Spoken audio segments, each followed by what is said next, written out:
سوال سن لیجیے، بہت اہم سوال ہے۔ کہتے ہیں حج و عمرے سے لوٹنے والے کہتے ہیں کہ جنت المالا اور جنت البقیع میں مزار نہیں ہے، تو یہاں کیوں؟ دیکھیے، شریعت کا قانون قرآن و حدیث پہ چلتا ہے۔ کسی بادشاہ کا عمل یا کسی ملک کا کوئی معاملہ یہ شریعت کی دلیل نہیں بنتی۔ 1925 تک جنت البقیع میں ساری مزارات تھی، اور نہ صرف مزار تھے بلکہ گنبد بھی تھے۔ اس کی میں تصویر بھی دکھا دیتا ہوں۔ میرے پاس ترکی کی کتاب ہے جس میں سارے فوٹو ترکی حکومت نے چھاپے تھے، اور اسی سے ہم نے یہ سب فوٹویں نکالی ہے جو نیٹ پر بھی آپ کو بھی مل جائیں گی۔ 1925 تک جنت البقیع شریف میں سب مزارات اور گنبد سلامت تھے۔ یہ ہے جنت البقیع کا وہ منظر جس میں بڑا قبہ جو آپ کو بڑا گنبد نظر آ رہا ہے، اس میں خاتون جنت حضرت فاطمہ کی مزار ہے۔ اس میں حضرت امام حسن ہے، اسی میں امام باقر ہے، امام جعفر ہے، اور پاس میں جو چھوٹے چھوٹے گنبد نظر آ رہے ہیں یہ اہل بیت کے اور صحابہ کرام کے ہیں۔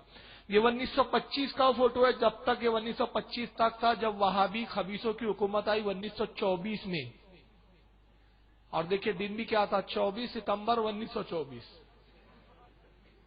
24 ستمبر 1924 کو انہوں نے قبضہ کیا، تو 1925 میں اگلے ہی سال پہلا کام یہ کیا کہ جنت البقیع کو ڈھا دیا، اور 1925 کب کا ہے؟ یہ ابھی کا ہے۔ یہ جنت البقیع کا پرانا فوٹو اب یہ ڈھانے کے بعد کا منظر ہے۔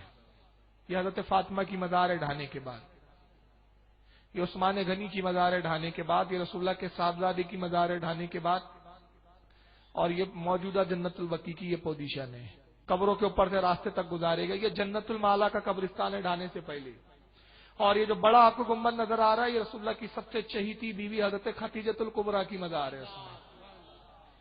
آئیے وہ فوٹوز کا میں قریب بھی دکھاؤں گا ابھی آپ کو۔ یہ دوسری مزاریں ہیں، یہ ام المومنین حضرت خدیجہ الکبریٰ کی مزار کا گنبد ہے۔ یہ اب ڈھانے کے بعد یہ کنڈیشن میں ہے۔ اب ایک تصویر کا دوسرا رخ دیکھیں یہاں پر آپ۔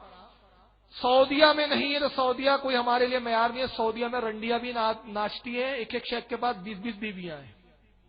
آپ کو معلوم ہے کنگ عبداللہ مرے کتنی بیویاں رکھتے تھے؟ 13۔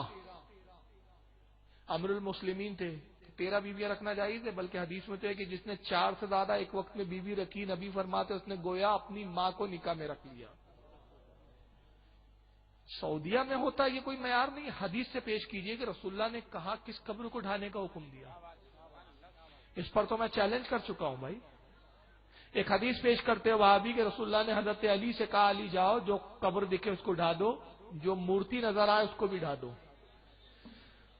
اس کا جواب ہم نے دیا، اور 4 سال ہو گئے مگر کسی ماں کے لال نے کسی وہابی نے اب تک جواب نہیں دیا۔ میں نے اس پر یہ سوال قائم کیا، میری تقریر ہے مجرم کون اور الزام کس پر؟ اکثر نوجوانوں کے موبائل میں میں نے اس میں سوال کیا کہ آپ نے جو حدیث سنائی کہ حضرت علی کو رسول نے حکم دیا جاؤ، اور پھر حضرت علی نے اپنے غلام ابو حجاج کو حکم دیا جاؤ جو قبر پکی ملے ڈھا دو، جو مورتی، تو مورتی کے ساتھ جن قبروں کا حکم آیا ہے، ذکر آیا ہے، وہ مشرکین کی قبریں ہیں، وہ صحابہ کی قبریں نہیں ہیں۔ ورنہ صحابہ کی قبریں وہ جو رسول کی موجودگی میں بنی، صحابی ہوتا ہی وہ جس نے نبی کو دیکھا ہو، تو نبی کی سامنے نبی کی موجودگی میں شریعت کے خلاف قبر کیسے بن گئی؟ اور میں نے اس میں چیلنج کیا، 4 سال ہو گئے کسی ماں نے جنا نہیں ہے ان کے۔ میں نے کہا علی نے جن قبروں کو ڈھایا، اتنا بڑا واقعہ، ایک صحابی کا صرف تم نام بتا دو کس صحابی کی قبر کو ڈھایا علی نے۔ آج تک ایک صحابی کا نام جان رہا ہوں میں، صرف ایک، آج تک ایک نام بتانے کے لیے تیار نہیں۔ اس کے برعکس بخاری میں حدیث موجود ہے کہ جب رسول اللہ ہجرت کر کے مدینہ آئے تو سب سے پہلا کام سرکار نے کیا کہ مسجد نبوی کی تعمیر کا حکم دیا۔ تو وہ 2 یتیم بچوں کی جگہ تھی، اور وہاں کچھ مشرکین نے قبضہ کر رکھا تھا اور اپنے مردے گاڑ رکھے تھے وہاں۔ یہ بخاری کی حدیث ہے انس بن مالک سے۔ اور اس کے بعد جب وہ قبریں بنی ہوئی تھی، سرکار نے اس جگہ کو پسند کیا، پوچھا کس کی جگہ ہے؟ لوگوں نے کہا حضور یہ 2 یتیم بچوں کی جگہ ہے۔ آپ نے بلایا، کہا میں یہاں مسجد تعمیر کرنا چاہتا ہوں، یہ جگہ مجھے بیچ دو، فروخت کر دو۔ انہوں نے کہا یا رسول اللہ میں اسی آپ کو ہبا کرتے ہیں، تحفے میں دیتے ہیں۔ فرمایا نہیں، تم نابالغوں کی ہبا میری شریعت میں مقبول نہیں ہے، اجرت دو ان کی۔ پھر صحابہ کو بلایا، کہا بتاؤ اس علاقے کی زمین کا کیا ریٹ چل رہا ہے؟ ہمارے ریٹ چلتے ہیں نا۔